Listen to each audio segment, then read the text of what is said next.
Hi, everyone. I'm Jessica Black, and my Twitter handle is @It'sJessinio if you'd like to follow me there. And welcome to our first edition of WeShow Bundesliga, where we will be previewing the 2021-2022 season. Thank you very much for tuning in. Make sure you like the video and subscribe to the channel. You are watching this on the WeShow Football YouTube channel, so yeah, don't forget to subscribe. I have Ciarán Fahey from the Associated Press here with me to talk all things Bundesliga, and you can follow him at CFaheyAP on Twitter. Hey, Ciarán, how are you? I'm good, Jessica. How are you? I'm good. I can't complain. Well, we have tons to talk about. The Bundesliga is on its way. It should be a really interesting season. I am a fan of the Bundesliga, mostly watching the Premier League, but I think the Bundesliga is just right up there, one of the most exciting leagues in the world. So let's talk a little bit about what happened last season. Bayern Munich had their 31st title, which is tremendous, So let's talk a little bit about them, and then how did everybody else kind of fare last season? Yeah, well, I mean, it was, I guess, no surprise for Bayern to win again. And it was Bayern's ninth title in a row, so it extended their record. And I think at this stage, everybody in Germany is sick of Bayern winning the Bundesliga and would like to see someone else win it. But of course, Bayern is just such a powerful team. They consistently answer questions when they're put to them. So it's hard to stop them. So last year, I think for Bayern, it was actually, in a way, a disappointing season because they only won the league. The season before, of course, they won the triple with the Champions League and the German Cup. But they were knocked out of the German Cup by second division hosting Kiel on penalties, and they lost in the Champions League to Paris Saint-Germain when Robert Lewandowski was injured. So it was a feeling that, if Lewandowski had been fit, they should have beaten Paris Saint-Germain. They missed a host of chances, and there's little doubt that Lewandowski, with his quality, would have made probably better use of those. So in the league, I mean, they didn't really have any challengers.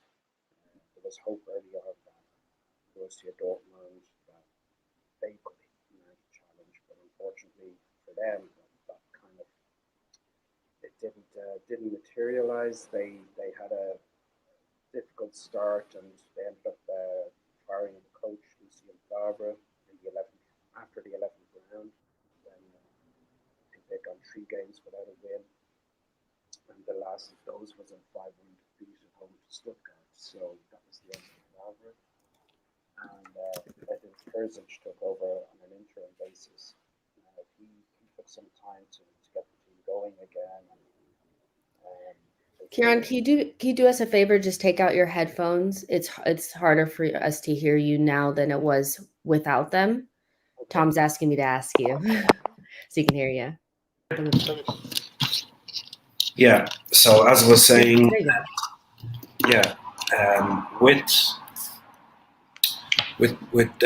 Terzic, they finished the season quite strongly, but by that stage, I mean, there was no, as regards a potential title challenge, that was well over. I mean, that was not going to happen at that stage.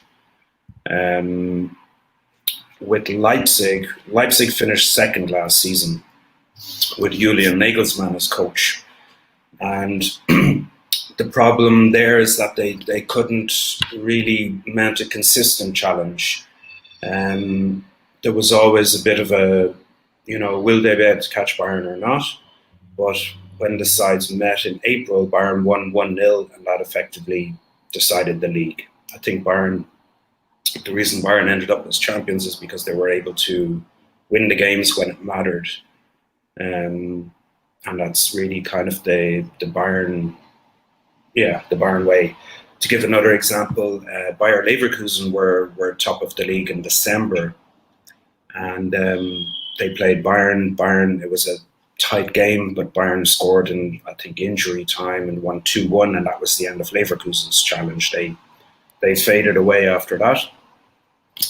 So really the problem, I guess, from the others' point of view is that there was no challenger last season to Bayern, and Bayern is just too strong, and they were able to win it for the 9th year in a row. So there's one team. Oh, hold on. Yeah, just mute yourself while I'm talking. So there's one team in particular that I want to talk about that's in 8th place, Borussia Mönchengladbach.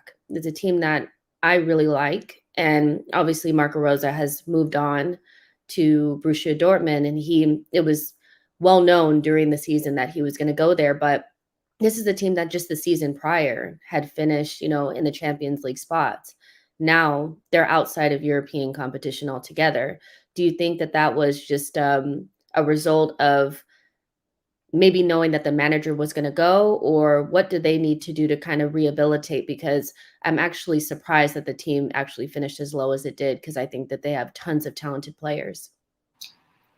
Yeah, I think that's exactly what happened, actually. I mean, Borussia Mönchengladbach were doing great, so well, in fact, that Dortmund saw what they were doing and liked what they saw, and decided then, okay, we got to have this guy as coach.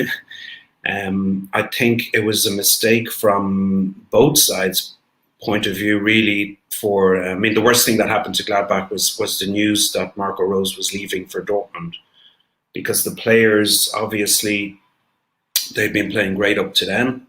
And they were on course for Champions League qualification. But once it was made known that the coach was leaving, they kind of lost their way. I think they went through a slump, a losing streak. I can't remember exactly how many games. I think it might have been 5 games.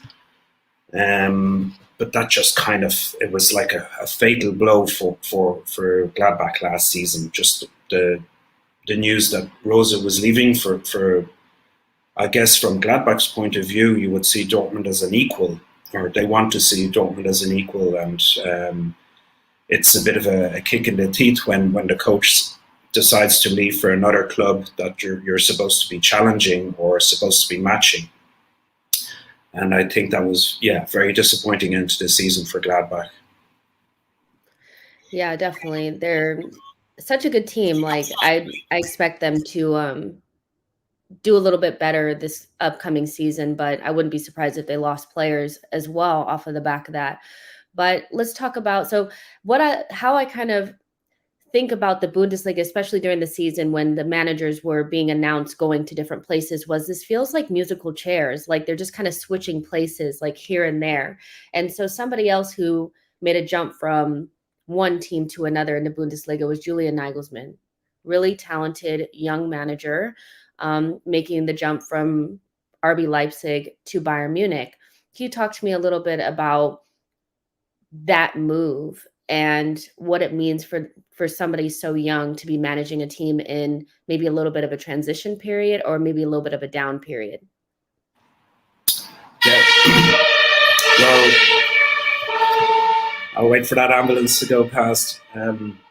So Nagelsmann actually had great success with Hoffenheim when he started. He was appointed at Hoffenheim. He was the youngest coach in Bundesliga history. He was 28, I think, at the time. And he saved the team from relegation that season. And the next season, he led it into European qualification. So Hoffenheim is a team very much, not much is expected of Hoffenheim. They don't have big stars. They don't have huge signings. They're traditionally a club that takes unknown players and develops those players and sells them on for a profit. So not much was expected from Hoffenheim, but Nagelsmann turned them into a very difficult team to beat. And of course, Leipzig, they saw that and they were interested. So when he joined Leipzig, he had similar success there. I think his time at Leipzig can definitely be viewed as a success, because he turned the club into Bayern's main rival. Dortmund, I guess, should see themselves as Dortmund's main rival, but the table says it's Leipzig. Leipzig finished second last season, and they pushed Bayern until they met in April. So that's definitely down to Nagelsmann and the team spirit that he built. He manages to get the best out of players. So I think when Bayern, they were actually looking at Nagelsmann since his time at Hoffenheim. I guess he was too young at the time, and they went with Niko Kovac, and they had other coaches in charge, but it was only a matter of time before he ended up at Bayern. Yeah, for sure. I mean, it's not like I'm surprised that he made that jump. It's just, it kind of confirms the high kind of praise that he gets, as such a young manager. I've never really seen anything like it. And I don't know. I have a feeling he's going to do well there. I think they need something a little bit different, but let's talk about Hansi Flick. Were you surprised at how well he did at Bayern after Kovac left? Like, it felt like maybe they were just kind of biding their time into getting a new manager, but Hansi did so well that they were like, okay, let's stick with this guy. And beyond that, do you think he is the right guy to, succeed Low, as the German national team coach, who also, this team also needs something different, don't they? Definitely. I think everybody was surprised actually with Flick's success at Bayern, including the Bayern management, because they appointed him on an interim basis as well when he took over from Niko Kovac.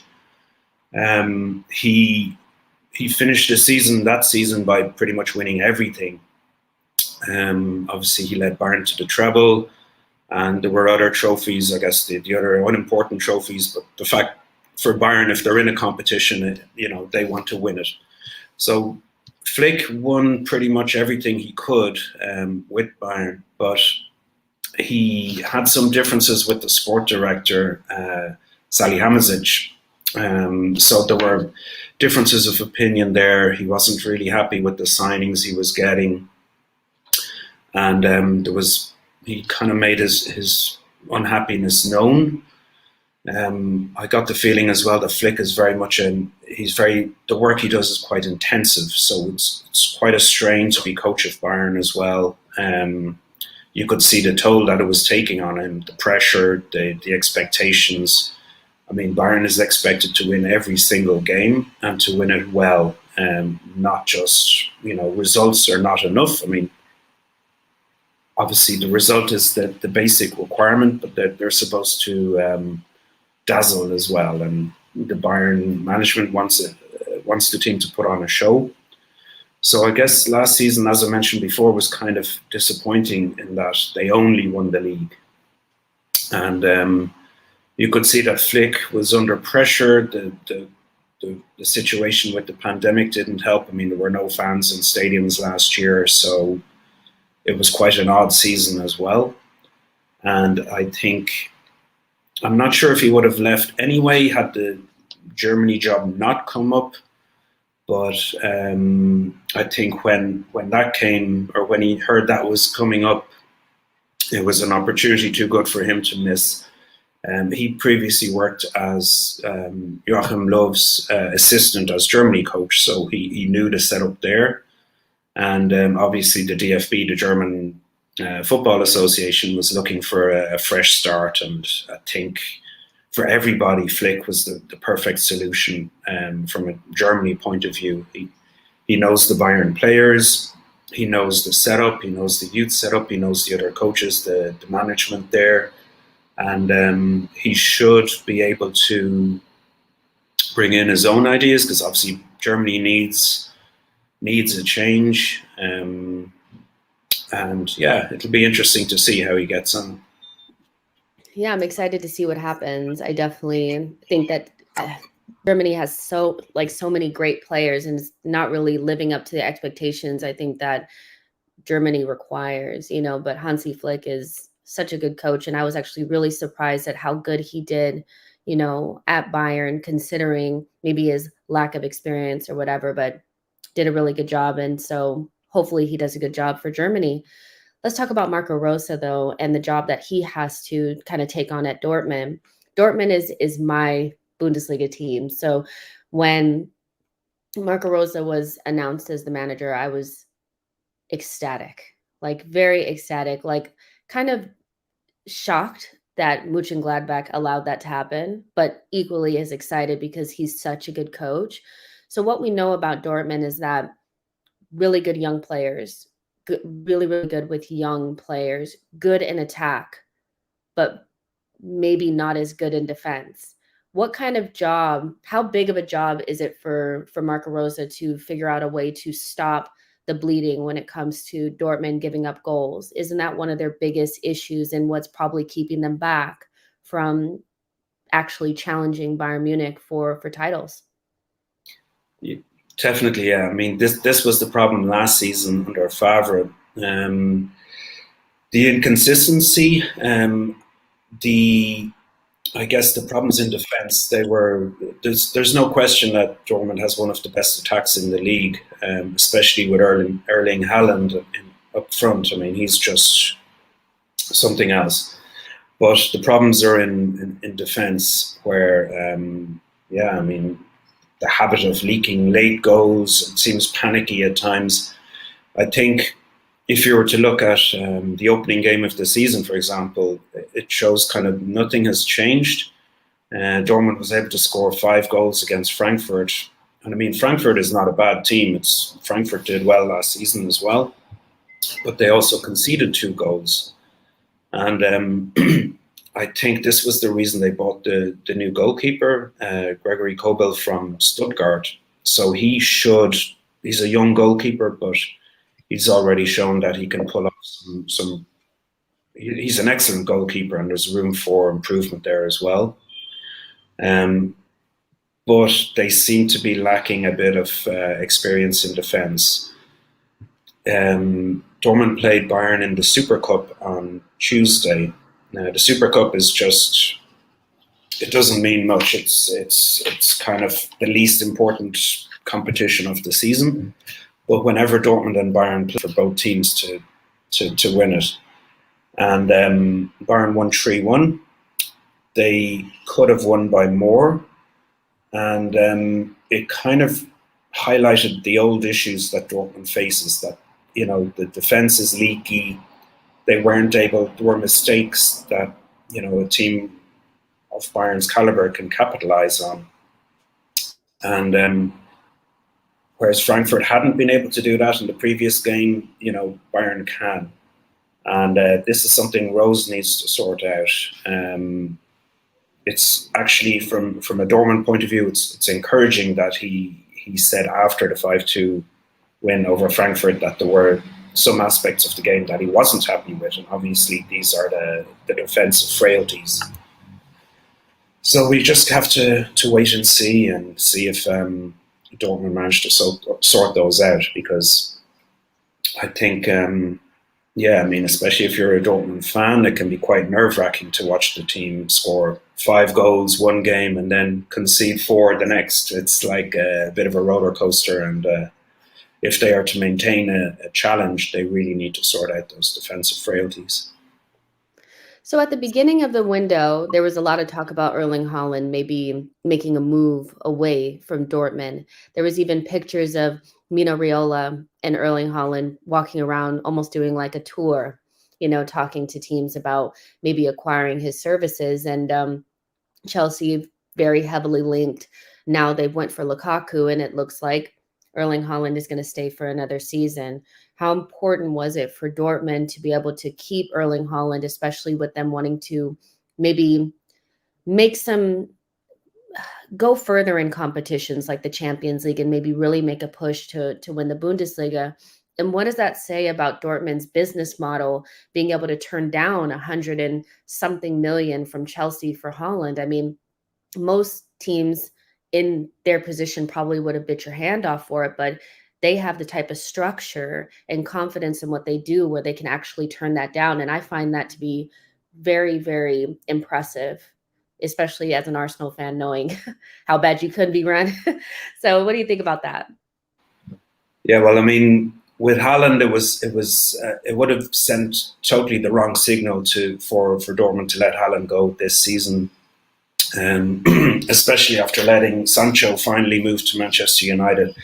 So I think letting Sancho go brought in the money that the club needed. The club has made a loss from like most teams actually has made a loss because there are no supporters, or there were no supporters in the stadiums last season for most of the season due to the coronavirus pandemic. So I think letting Haaland go would have just been, people would have wondered, how can you challenge for a title and then let, the best forward go like that? So they've decided to hang on to him. Sebastian Kehl said last week there was no way that Dortmund were going to let him go this off season.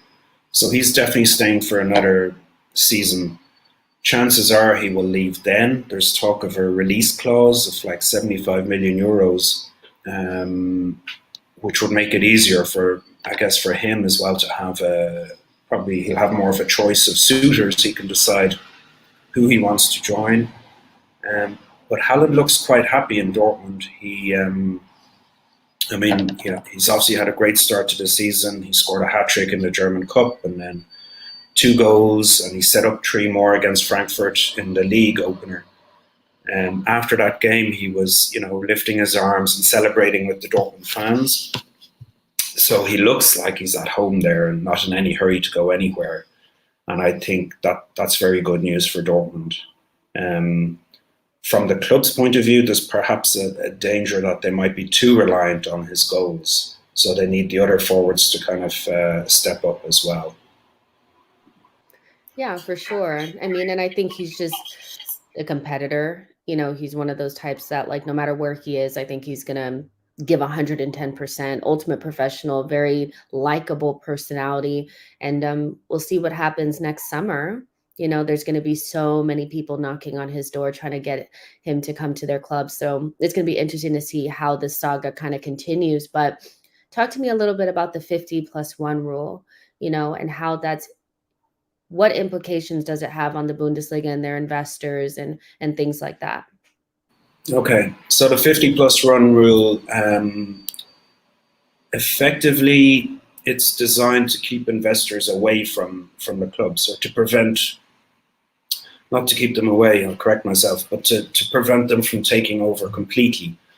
So, for example, you couldn't have the likes of what happened with Manchester United, with investors coming in and buying the club and then loading the club with debt. So the 50+1 rule means that an investor can only take, say, 49% of the voting rights. So if you were to look at Hertha Berlin, for example, you have an investor, Lars Windhorst, who has at this stage invested 375 million euros in the club, which is more than the 49% of the club that he has 49% of the voting rights. And even though he's kind of paid more than he could have, let me rephrase that. I guess he's paid more than he needed to for those 49% rights. But the 50+1 rule means that the club stays in the hands of its members. So they can decide, for example, on any huge changes that need to be made, if the club needs a new stadium, or if they can ensure that the club is not loaded with debt, for example, or run into the ground, or that something, it's kind of a safety mechanism there. It's actually interesting that last season, I think it was in May, the Kartellamt examined the rule, because there's quite a lot of talk about it at the moment, perhaps changing it. And the Kartellamt ruled that this 50+1 rule was actually in no way, it wasn't, there was nothing wrong with it from a legal point of view, but the problem that it had was that there were exceptions made for some clubs. Like, for example, Wolfsburg, which is backed by Volkswagen, Bayer Leverkusen, which is backed by the pharmaceutical joint Bayer, and Hoffenheim, which is backed by an investor, Dietmar Hopp. Because you also have exceptions to the rule if an investor has shown or backed a club for 20 years or more. So this is something which is kind of an ongoing debate in Germany, if it's a good thing or not. But I think for sure that most fans would agree it's a good thing, because obviously they want to maintain an influence over the clubs. I mean, isn't this something that can be looked at as just a straight up positive during the aftermath of the Super League just a couple months ago? Doesn't this protect you from something like that happening and your club falling victim to greed, per se? Yeah, definitely. I mean, it's interesting that Bayern Munich and Borussia Dortmund, apparently they were approached by the super club rebels, and they did not join. The plans would surely have been, I mean, most fans everywhere were against those plans for creating this Super League. So it's definitely a safety net there. I think, yeah, there could be no debate. There is, however, a bit of a push to maybe look at it again, because clubs are losing money and they want to open up. They do want to find more ways of making money. And I know that Bayern Munich, for example, which is a huge club, it has huge backing from its sponsors, and it actually still managed to produce a profit even with the coronavirus pandemic. They would also be looking at the 50+1 rule, and it's something that will be challenged and will be discussed and probably amended in the future. Yeah, that's really interesting. And I think a lot of people, especially after the Super League, a lot of fans from kind of other teams were like, I want that 50+1 rule.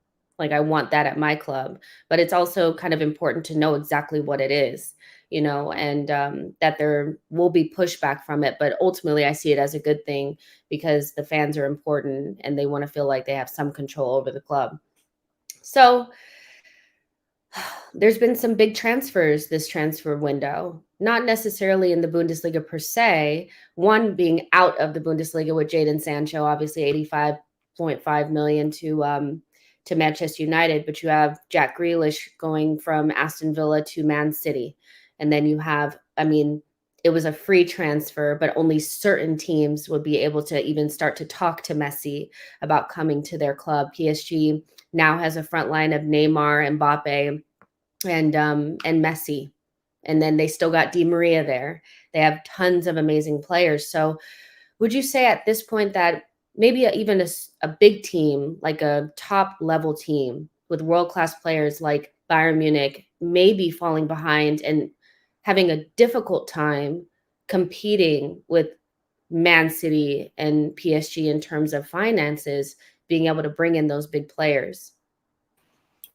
Yeah, very much so. I mean, I think Bayern can only dream of having someone like Messi in the team. It's interesting as well that when you hear Karl-Heinz Rummenigge, the chairman, talk about financial fair play at Bayern, that then that something is wrong. Because obviously the teams like PSG and Man City, they're spending so much money on transfer fees that it really, there's no competition there. And not even Bayern can keep up. So Bayern has actually had a very quiet transfer window. They've brought in Dayot Upamecano from Leipzig to cover David Alaba's departure. So, but again, he had a release clause. I think it was 42.5 million euros, and it's quite a smart investment. Bayern has traditionally been quite smart about transfers. It hasn't. I mean, Lucas Hernandez is still the club's record signing for something like 80 million euros from Atletico Madrid, and otherwise, there haven't been huge transfer outlays. They always seem to, just to be sensible about who they bring in without spending too much money. And I think this is also down to the 50+1 rule, that they cannot go crazy, and they cannot spend 30 million euros on wages on one player just to have him, like someone like Messi, in the team. So certainly when you look at the other transfers around Europe, it's been very quiet in Germany. Leipzig have signed Andre Silva, the Portugal forward from Eintracht Frankfurt, for something like 23 million, which is, it seems like a bargain, because he scored, I think, 28 goals last season. Yeah, 28 goals last season for Frankfurt, and he should continue to score goals for them.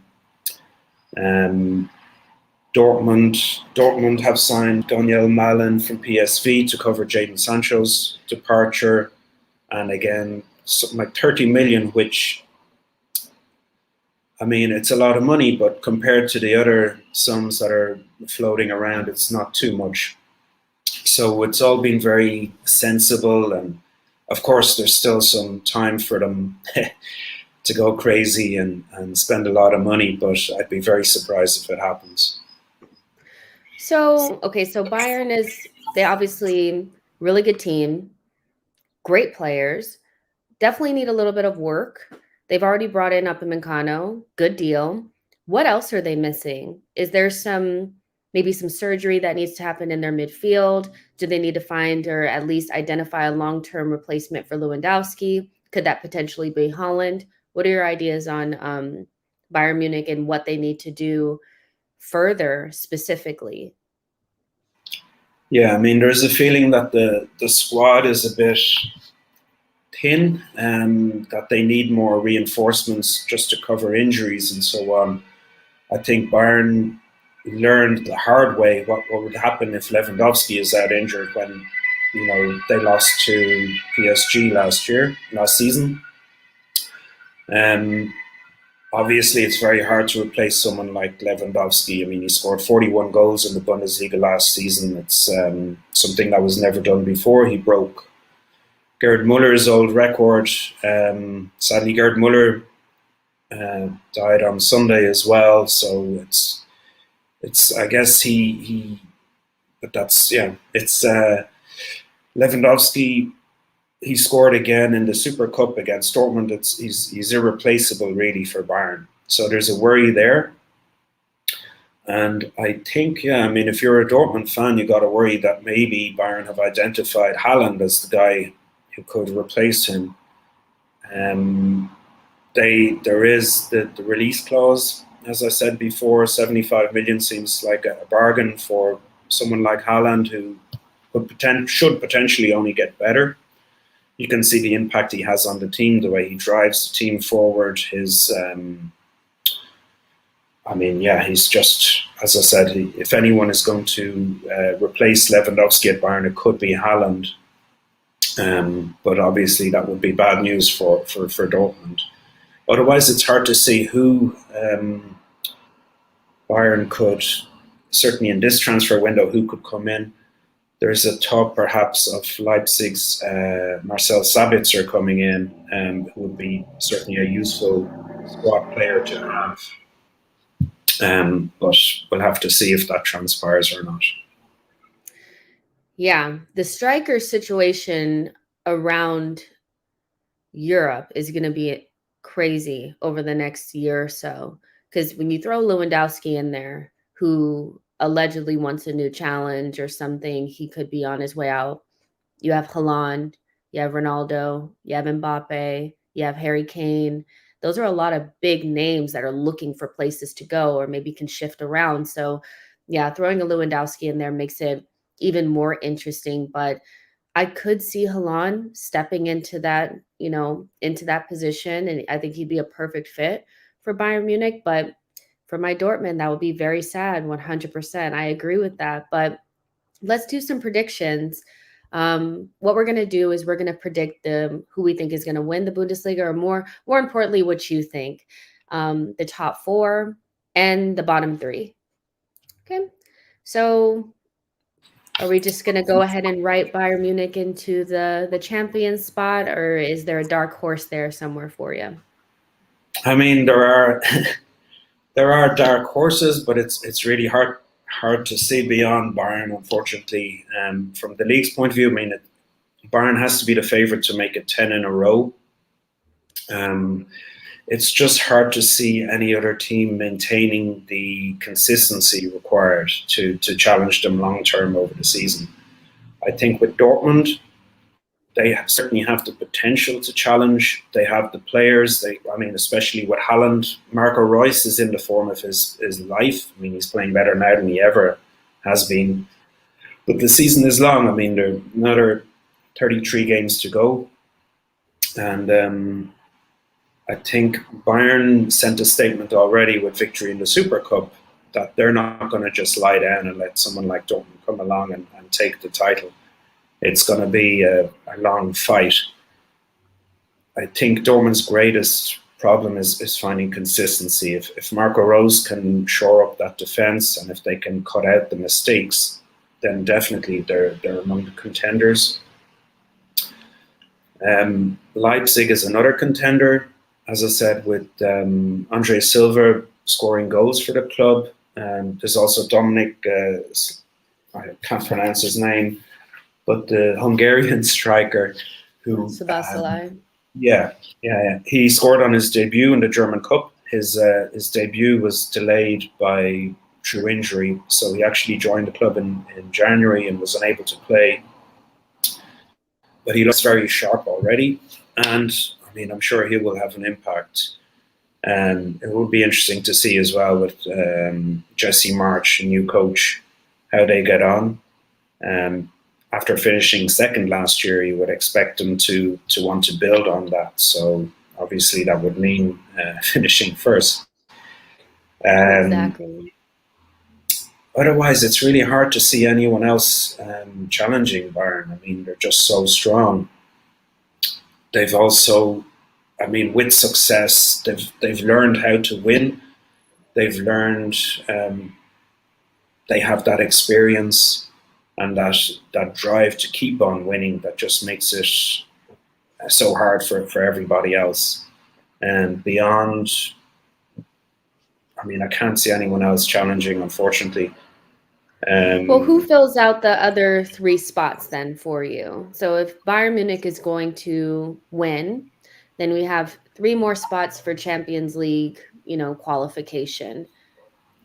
Yeah, I think Leverkusen could actually do well. They have a new coach in Geraldo Ciarán. He's won 3 league titles with Young Boys Bern in Switzerland, and he has quite a good squad. They've lost a couple of players. Leon Bailey's gone, but they have quite a good squad. And I think in recent years they haven't actually performed to their potential. And I think this might be the year that they finally put 2 and 2 together, play to their potential, and take that 4th spot. It should have been Frankfurt's last season.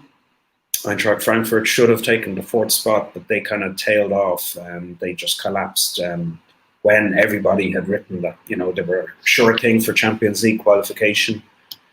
They kind of collapsed again. I think the managerial merry-go-round had an effect there. Once it was announced that Hutter was going to Mönchengladbach, it was like a knock-on effect of that. The players also suffered there. And I think this season will be quite difficult for Frankfurt because a lot of the management is gone. Freddy Bobic has gone to Hertha Berlin. Hertha is actually another interesting case because they want to challenge for European qualification, especially since the investor came on board. But it's proving difficult, shall we say. They've kind of been flirting more with relegation than where they want to be. And I think this season will be just about kind of stabilizing the team. If they get European qualification, it's a bonus. But certainly, Okay. I don't see them finishing in the top 4. Okay, so we have Bayern Munich, Dortmund, Leipzig, and Leverkusen. Those are your choices. Well, that's the top. Let's talk about the bottom. Who do you think is going to finish in those last 3 spots in the table? Yeah, I mean, you have 2 spots are for automatic relegation. I think Fürth were promoted last season from the second division. They finished second in the second division, and I think they will go straight back down. I don't think they have the quality to survive over this season. I think after a decade in the top flight, it could be also relegation time for Augsburg. They have been kind of flirting with relegation in recent years, and they've actually done quite well to be in the top division for so long. But I really think this is the season that Augsburg will finally be demoted. And I think it would also be a difficult season for Arminia Bielefeld. And they finished 15th last season, and they were promoted the season before that. And I think they may just do enough to survive by the relegation playoff spot. Okay, I'll take your word on those because I have no idea about that part, but I'll take your word for it. So let's talk about new and exciting young players to watch in the Bundesliga this season. We spoke kind of off air behind the scenes about you having 4 already picked out. So who's your first young player to watch? You're muted. Sorry. Can you hear me now? The first is Youssoufa Moukoko. He's, I mean, none of these players are actually new names. It's just they're still quite young. They're still, I mean, Moukoko, to start with, is only 16, which is just incredible. He's the youngest scorer in the Bundesliga.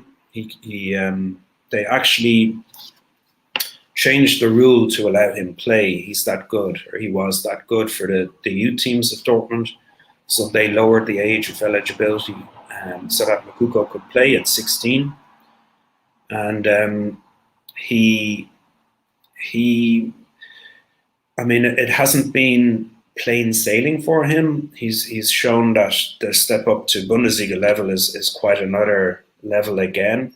But he's certainly shown enough promise to suggest that he has a huge future.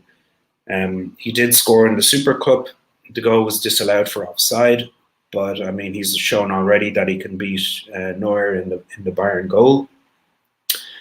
And yeah, it'll be interesting to see his development this season, especially playing alongside Haaland, if that's the formation that Rose decides to go with. At Stuttgart, go ahead. Sorry. Oh, I was just going to ask, for him to be 16 and be playing in the Bundesliga, or at least being in contention to play for Dortmund, what qualities does he have that make him special, as opposed to just other young players? I mean, he's tremendously strong. He's fast. He's got just a clinical eye for goal.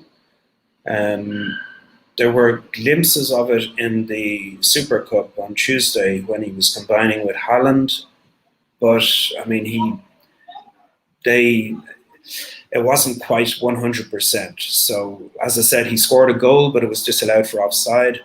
There was another situation where he could have sent Haaland through, but the pass didn't just quite make it, so it just fell short. And the same thing happened with Haaland when he could have sent Moukoko through. So there's a bit of work for both of those players, but certainly he has all the ingredients to be. I mean, this is the season where he could actually announce himself as a future star. Awesome. So who do you have next? Okay, next we have Borna Sosa, who's actually perhaps not such a young player that he's now an oldie at 23. But he had a brilliant season at Stuttgart last season. He started with 3 assists in Stuttgart's opening win this season. And there was quite a bit of excitement in Germany when he received German citizenship, because there was a talk that he could actually play for Germany at the European Championship, but it was he couldn't play because he had already played age 22 for Croatia's under 21s. So he's stuck with Croatia now, but he's definitely an improving player and certainly one to watch. Sorry. No, I was just going to ask about, Stuttgart. There's a lot of high praise for them and the project that they have going at their club with the young players. And how good of a job is Sven Mislintat doing with the recruitment at Stuttgart? I mean, Stuttgart are one of the most exciting teams to watch. They have an American coach as well. They have young players. They're just so fast. They're so they combine so well. It's they could potentially have clinched European qualification last season, but they just kind of tailed off towards the end of the season. And I think this season they will do even better. Definitely see them qualifying for Europe. Awesome. So who do you have next?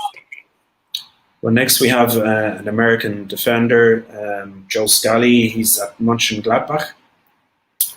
Only 18. He arrived from New York City FC in January and was kind of, I guess, thrown into the limelight unexpectedly. He usually plays on he likes to play on he was playing at left back. He likes playing at right back, but he's impressed in 2 games for Gladbach so far. And he's given the coach a bit of a headache because other players are coming back, they're fit again, and he needs to decide if he sticks with Scally or not because he made such a good impression. So interesting. For Americans, it seems like the Bundesliga is a really good landing pad. There's so many American players that come through the Bundesliga first before they move on. So Joe Scally is definitely somebody I'm going to be looking at. Being American, we love to see our players thrive in Europe. But who do you have next? Okay, next we have another person who's perhaps not such a secret tip, Florian Wirtz at Leverkusen. He's already made everybody forget about Kai Havertz, who left for Chelsea. He was the youngest goal scorer in the Bundesliga until Moukoko took the record away from him last season. But I think this is really the season that he can become a driving force for Leverkusen. He can establish himself as the team's, I guess, the main attacking threat. It's interesting. I didn't watch a lot of Leverkusen last season, but you kept hearing his name anyway. And so what position does he play? Is he a fullback? He's attacking midfielder. An attacking midfielder. So, okay, awesome. I mean, he's still only 18. He's got he's already an important player for Leverkusen. He played 29 league games for them last season, scored 5 goals, set up 6 more. He's just such an intelligent player. His positional play is really something else. I mean, there's talk already of Bayern potentially snapping him up or looking at him for the future, which again would be heartbreak for Leverkusen. But unfortunately, that's the way the Bundesliga works, that the big fish circle around. But certainly he's poised to make a big impact this season. Wow, the numbers that you put out for an 18-year-old are impressive, so definitely going to keep an eye out for him. Well, that's going to be it for the show. This was an amazing preview of the Bundesliga, and I'm very excited to watch the new season. That's it for me. My name is Jessica Black, and you can follow me on Twitter at @It'sJessinho. Thank you, Ciarán, for being here with me and giving us such good information on the Bundesliga. You can follow him on Twitter at @CFaheyAP. Thank you to everybody for joining us today. Please don't forget to like this video, subscribe to the channel. This is the WeShow Football YouTube channel, and we hope to see you soon. Bye, everyone. Okay. Thank you. Bye-bye.